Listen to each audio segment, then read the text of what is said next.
whatever I want to settle there. So it's only very few people that have access to, transfer digital. It's only when you have big money that you can. But at the same time, you look at the problems that you encounter. I've just said something now. The person is here to receive it. It has been sent his money. So these are the problems government should have to fix. And because government has failed to fix it in the last 5, 6, 7 years, any policy, no matter how lofty such policy is, has become so difficult to implement, and in fact, has become so difficult for people to accept. They are skeptical about any policy. Nigerians are skeptical. What do you want to do? They want to inflict more hardship on the people. All right. Thank you, Shola. Okay, if you look at the backtracking by CBN, in spite of the previous insistence by the CBN governor, how do you see his action now? Kyle, Yeah. you and I have been in the real mainstream, not virtual mainstream. Okay. You know my views Yeah. about Emefiele and his policies. Under his governorship of the Central Bank of Nigeria, none of his policies have been well thought out. And that is why we are where we are economically. Stricto sensu, he sees the law establishing the CBN as it were now as conferring on him the sole right as an individual to determine the economic fate of Nigeria, not minding the likely implications of such on an average Nigerian. And that is why our economy has been fumbling and fumbling. It was a surprise factor to me as an individual that is granted the second term by Mr. President. For a purpose, whatever the purpose is, I don't know.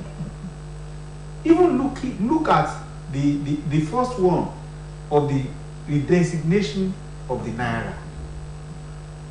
You are redesigning the Naira, and because you think it falls under your purview, the legal book gives you the sole right to do that, and you went ahead without consulting with anybody.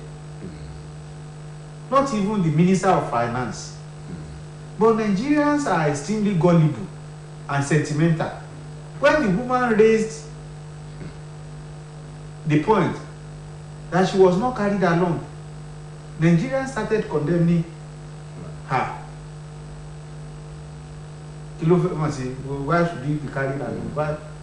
We are where we are. We saw the impact, the effect of that step. Immediately, the inflationary trend kept swaying. The value of our currency before was bad. The step wasn't it. Even this one, the main idea was to encourage people to do more of e-banking. Yeah. Maybe in some Senate land that will be generating funds for the federal and state government, and even the local government, because whatever is generated will go to the federation account for sharing. But going by the revelations we are having of late, whether confirmed or not confirmed, if it will not be swept under the carpet again, that even from the deductions that we've been having for so many years under his governorship, including the stamp duties that you are now paying, that he introduced, and we have to pay by crook or hook, by fear of foul means. That money wasn't remitted to the federation account, $175 billion, 90 trillion naira. How much are we owing our foreign debtors as a nation? We are not even owing $45 billion. We are not owing $100 billion. We are not owing 45 trillion naira. But look at 90 trillion naira going somewhere. It was under his leadership that for the first time in the history of politics in Nigeria, we saw a central bank governor obtaining the form to run as president under a political party. Yet he was retained in that office. So this one that came also is part of the fumbling and wumbling. He didn't carry the core stakeholders in court. Those who control the economy, the whims and caprices of the economy of Nigeria, those who need money for elections that is coming, he didn't really carry them along. Yes, like Shola said, it will have affected the masses, but there will have been a limit. How many Nigerians of today have access, those below the so-called I don't know how to put it now.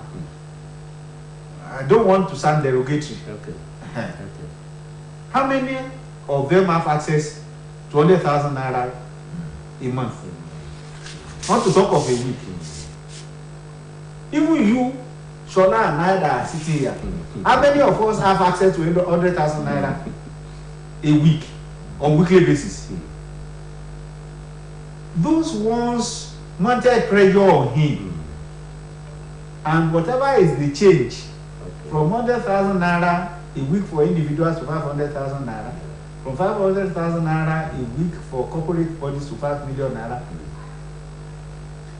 The decision was not in the interest of the general public, but the privileged few. Okay. All right. Let's quickly look at it this way before we move away from this topic. You know, the earlier policy of 100,000, 500,000 really incurred the wrath of the National Assembly, and they have been looking for him, summoning him, and he has been running helter-skelter, trying to defeat the summon by the National Assembly. Now that he has backtracked from the earlier cash limit set, now can that one get him off the hook of the National Assembly? In fact, I don't want. I wish Emefiele does not get off, because you know there are so many infractions the man has committed. To me, I think he should be. He's the worst CBN governor that Nigeria has ever had. The worst, and the greatest infraction he has committed against his own office is for him to openly identify with the political party, governor of the central bank. So, you know, like I said, the man was put down for he was put there. He was installed by the Daura mafia. You know, I mean, Daura mafia were behind this getting the job, and it was on purpose. So that's why I feel so unbridled in terms of exercising powers that are even beyond him, and he exercised powers with impunity. I can just said he wants a major fiscal policy was unilaterally introduced by a CPN governor without recourse to his Minister of Finance. Only for your face saving to come from the presidency. So, and the DSS was looking for him some days ago, and he said he went abroad with the president. Even the Today now he's sick. That is why I could not go to the national. The House of Rep that summoned him. You know what he said, that he has the backing of the president. So it's a reign of impunity. Right. It's as if we are just operating a banana republic under a Norega, that you just wake up one morning with the cigar and say, yeah, some 10,000 people should be killed, and that will be all. Okay. Okay. With the trend of things now, if things continue like this, as Emefiele is trying to evade the National Assembly, as time goes on, will he not die down? Well, it won't be a surprise to me if the whole thing died down. Why? We've had series of mouth-watering revelations of corrupt practices in Nigeria that have been watered down, if not completely buried under the carpet. It's only when you run foul of the powers that be. And I want to make a clarification that did not start under Buhari's regime. It has been on way back from 1999 to date. We can only hope that it will stop now. Yes, you may say it has never been as bad as this. You are entitled to your opinion. This is my personal opinion. So it may simmer down, but Nigeria will be the worst of it as a nation, and Nigerians will be the worst of it as a people. That kind of revelations of $175 billion. We are not talking about 175 billion naira, for God's sake. We are not talking about, I don't know. You can imagine the problem that amount will have solved. Just last week, Nigeria was trying to access another loan of $500 million for the energy sector, for the electricity sector. And we have $175 billion allegedly either siphoned or kept in banks for whatever reason by some individual. Why are we borrowing, for God's sake? Right. If you have this much, why are we borrowing? You know, The agency that should monitor, what are they doing? All right. Thank you. Take that $175 billion today, pay Nigerians' debt. You still have as much as $100 million, $100 billion. Take 15-20 out of it, but you cannot say he's guilty. Okay. He's still at the realm of allegation. But the allegations must be proven. Don't sweep it under the carpet. All right. Thank you very much, gentlemen. Let's move to the third topic of our discussion for today. Governors OK plan to sell off 5 power plants. Shola, why do we need to sell these power plants? It's a demonstration of government's incompetence to manage resources for optimal results. But I think some of these power plants have already been privatized and are in the hands of some private concerns. I want to believe so. But so, these 5, they have not been, maybe they want to, these ones have not been privatized. So now they want to sell it off. You know one thing about, we got it all wrong from the foundation. When Nigeria has everything that can make the most potent power supply or energy supply in the world. Nigeria has everything. We talk of thermal, Nigeria has it. We talk of hydro, Nigeria has it. We talk of gas, LNG, just fly away, Nigeria has it. So the question is, why have various governments failed to harness these resources for optimal use of Nigerians? Do you know how much billions the Obasanjo article spent on power sector? Especially with regards to mining, the gas turbines that were built just to link those gas turbines to the end users, and the race said that you're supposed to do it, were just frittered away. If you look at that, you look at the colossal amount of money that was spent. The national grid has been collapsing in fact, almost in the entire span of this administration. It has been collapsing, and nothing has been done about it. So when the foundation is not only weakened but rotting and impaired, there's nothing can be put on it. That is just the simple message, that nothing can be put on a weak or on a shaky foundation. All right. And maybe they said, but until we go back to the basics. The basics is are those things I've mentioned. All right. Thank you, Shola. Okay. Now we plan to sell off 5 power plants again in this country. How do you see the move? Nigeria is a land of comedy. But gradually, we are moving from comedy to tragic comedy. And we are moving from that to outright tragedy. In Yoruba, they say one thing. Ogunda kan oka, Olo Ogunda meji.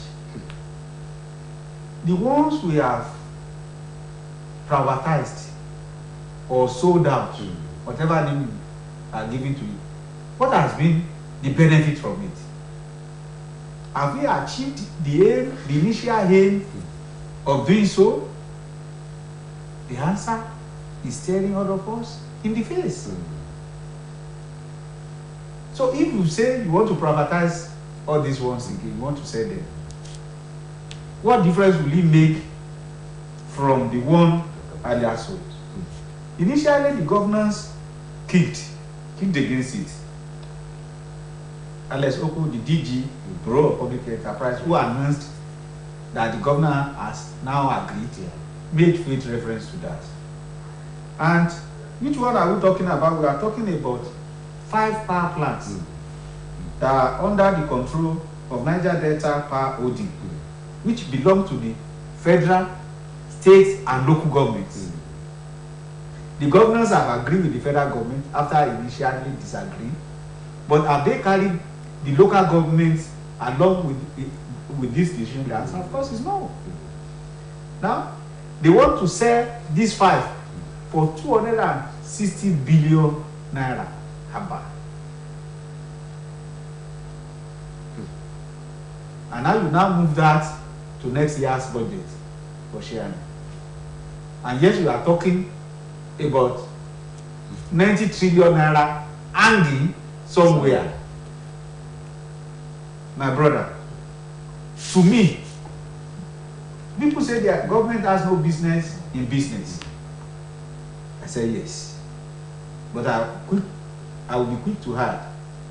Government is doing business with government having no business in doing business. They are doing business with that. If you are not doing business, look, who will buy this between you and I?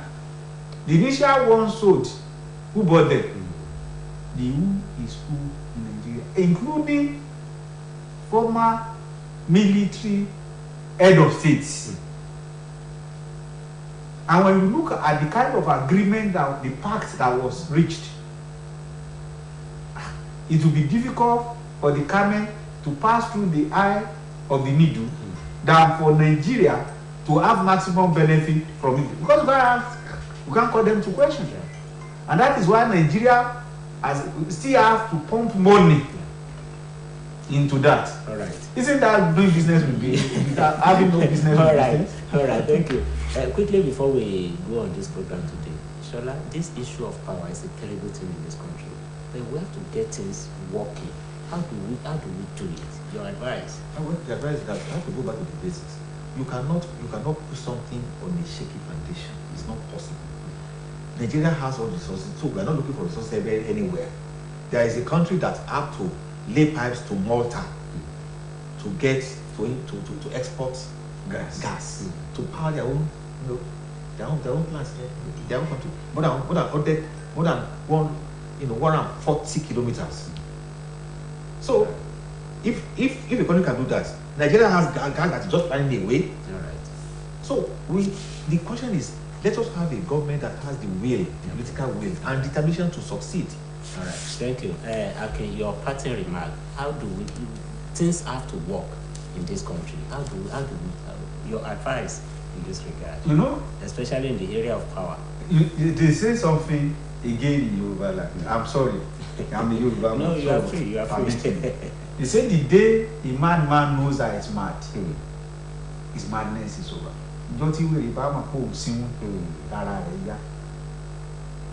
know we are not doing it right in the power sector, we cannot get it right. All right. So I hope we will know where we are coming from, where we are, so as to know where we are going. Not just in the power sector, but in other sectors, others where of human and therefore in Nigeria. All right.